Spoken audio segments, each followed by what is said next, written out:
Everyone, आज हम देखेंगे पिक्रिक एसिड मेडिसिन को एलन से। तो देखते हैं पिक्रिकम एसिडिकम, ठीक है, या फिर पिक्रिक एसिड जो एसिड ग्रुप की रेमेडी है HCH3NO2NO, ठीक है। अगर हम इसका कॉन्स्टिट्यूशन देखते हैं तो it's often restore of the vast and वोन आउट सिस्टम, ठीक है। जो पर्सन है उसका पहले क्या था, कॉन्स्टिट्यूशन बहुत ही अच्छा था, बट अब क्या हो गया, वॉश आउट हो गया है और वोन आउट सिस्टम हो गया। In a fair picture of the nervous prostration, जब भी नर्वस लेवल पे हम लोगों को प्रोस्ट्रेशन देखने को मिलता है तो हम लोग पिक्रिक एसिड मेडिसिन को सोच सकते हैं। काली फोस में भी हमको नर्वस प्रोस्ट्रेशन देखने को मिलता है। मेंटल जनरल्स अगर हम देखें तो हम लोगों को इसमें ब्रेन फैग देखने को मिलता है।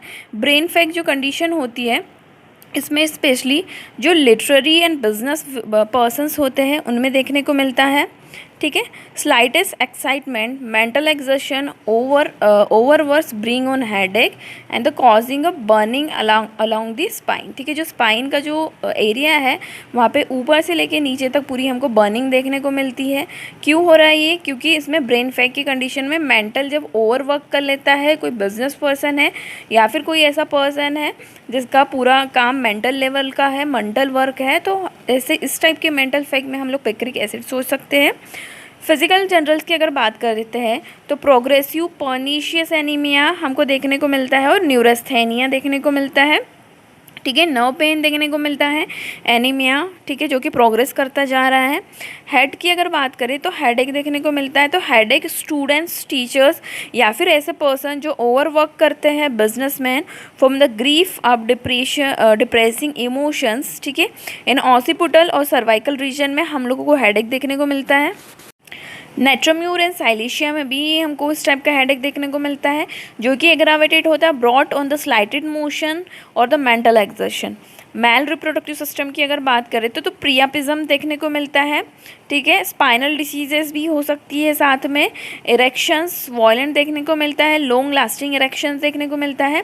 इसमें प्रोफ्यूज सेमाइनल इमिशंस होता है और स्टेरेसिस की कंडीशन देखने को मिलती है, स्टायरेसिस की, जिसमें excess of sexual desire men's में देखने को मिलती है। कैंथेरिस और फॉस्फोरस में भी स्टायरेसिस देखने को मिलती है। बैक की कंडीशन अगर देखें तो बर्निंग अलोंग द स्पाइन हमने देखा, साथ में ग्रेट वीकनेस देखने को मिलती है स्पाइन की और बैक की। जो स्पाइनल कोड है वो पूरी तरीके से सॉफ्ट कंडीशन में देखने को मिलती है। यही कंडीशन हमको फॉस्फोरस और जिंकम में भी देखने को मिलती है। अब बात करते हैं पिक्रिक एसिड में जो नर्वस सिस्टम है उसमें हमको टायर्ड हैवी फीलिंग देखने को मिलेगी पूरी बॉडी में, स्पेशली अब द लिम्स में, ठीक है, जो कि एग्रावेटेड होगी एक्सर्शन से।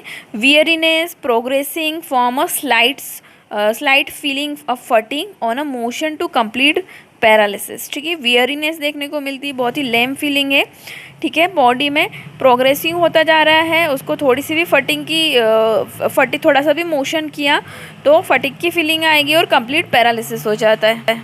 पिक्रिक एसिड में अगर देखें तो स्मॉल बॉइल्स होते हैं, बॉडी की किसी भी पार्ट में हो सकता है, ऐसा ज़रूरी ही नहीं है कि स्पेशली एक्सटर्नल ऑडिटरी मेटस में ही हो, कहीं पे भी बॉइल हो सकता है।